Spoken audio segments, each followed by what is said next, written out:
तो चलिए आज जरा गहराई से समझते हैं कि हिंदी यूट्यूब की दो बहुत मशहूर डरावनी कहानियां आखिर हमें इतना डराती क्यों हैं, मतलब उनके पीछे की कारीगरी क्या है। तो हम इन कहानियों की ना परत दर परत पड़ताल करेंगे।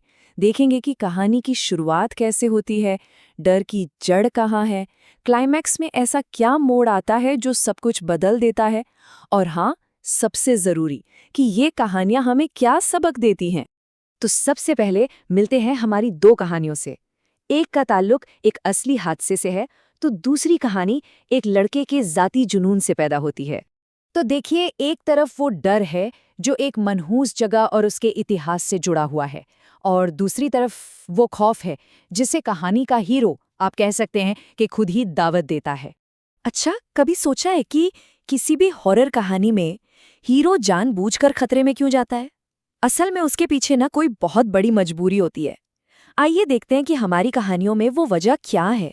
और पता है सबसे दिलचस्प बात क्या है? कहानी में कोई भूत प्रेत आए उससे बहुत पहले ये दोनों कैरेक्टर्स अपनी जिंदगी की आम जरूरतों, अपनी मजबूरियों की वजह से ही एक जाल में फंसते चले जाते हैं। चिराग की परेशानी सिर्फ नौकरी बचाने की नहीं है, ये मामला सीधे उसके दिल से जुड़ा है। और इसीलिए जब वो एक अजीब वीरान बिल्डिंग में घंटों इंतजार करने का फैसला करता है, तो हमें उसकी ये मजबूरी बिल्कुल असली लगती है। तो सवाल ये है कि ये कहानियां हमारे अंदर डर पैदा कैसे करती हैं? चलिए अब इस पर बात करते हैं और देखते हैं कि इन दोनों कहानियों में डर की असली जड़ कहाँ है। मुंबई वाली कहानी में डर से बच निकलना नामुमकिन सा लगता है। क्यों? क्योंकि वो डर उस बिल्डिंग की, उसकी नींव की, उसकी दीवारों की कहानी का हिस्सा है। कहानी का डर असल में हुई घटनाओं पर आधारित है, और इसी वजह से ये सिर्फ एक भूतिया कहानी नहीं, बल्कि इतिहास का एक डरावना सच महसूस होती है। वहीं कॉलेज वाली कहानी में डर अपने आप नहीं आता, उसे बाकायदा बुलाया जाता है। कहानी का हीरो खुद अपने हाथों से उसे अपनी जिंदगी में आने का रास्ता देता है। और बस यहीं पर सारी कहानी पलट जाती है। समीर यहाँ कोई बेचारा मासूम शिकार नहीं है, वो तो अपने जुनून में अंधा होकर खुद अपनी बर्बादी की कहानी लिखता है। अब आते हैं कहानी के क्लाइमैक्स पर। ये वो हिस्सा होता है जो एक अच्छी हॉरर कहानी को हमेशा के लिए हमारे जहन में जिंदा रखता है। चलिए उन दो बड़े खुलासों को देखते हैं जो इन कहानियों के हीरो की दुनिया ही हिलाकर रख देते हैं। कहानी बहुत धीरे धीरे आगे बढ़ती है। चिराग को और हमें भी यकीन हो जाता है कि उसने उस बिल्डिंग के भूतों का सामना किया है और एक मददगार वॉचमैन ने उसे बचा लिया है, सब ठीक है। लेकिन असली दहशत तो अगले दिन होती है, जब उसे पता चलता है कि उसका मददगार, वो वॉचमैन, असल में उसी डरावने मंजर का हिस्सा था। सोचिए, जिसे बचाने वाला समझा वही तो भूत था।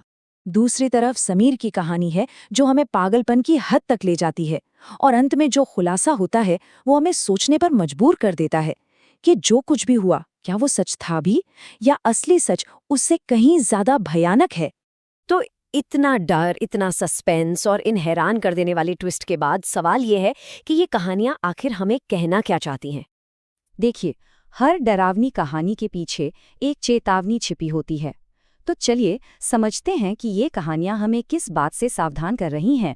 एक कहानी हमें सीधी सीधी चेतावनी देती है कि कुछ जगहों के इतिहास का सम्मान करना चाहिए, जबकि दूसरी कहानी हमें हमारे अंदर के जुनून, हमारे अंदर बैठे राक्षसों से सावधान करती है। मुंबई की कहानी एक बहुत ही सच्ची और डरावनी बात पर खत्म होती है। त्रासदियां होने से पहले दस्तक नहीं देती। ये एक ऐसी लाइन है जो याद दिलाती है कि कोई भी हादसा कभी भी कहीं भी हो सकता है। और समीर की कहानी का अंत शायद सबसे बड़े डर के साथ होता है। एक ऐसे बुरे सपने में अकेले कैद हो जाना जिस पर दुनिया में कोई और यकीन करने को तैयार ही ना हो। तो आखिर में एक सवाल हमारे लिए भी है, हम किस पर यकीन करेंगे? उस सच पर जो हमें दुनिया बताती है, या उस हकीकत पर जो शायद सिर्फ हमें दिखाई देती है? और जरा सोचिए, क्या हो अगर इन दोनों के बीच की लकीर बहुत बहुत ज्यादा धुंधली हो?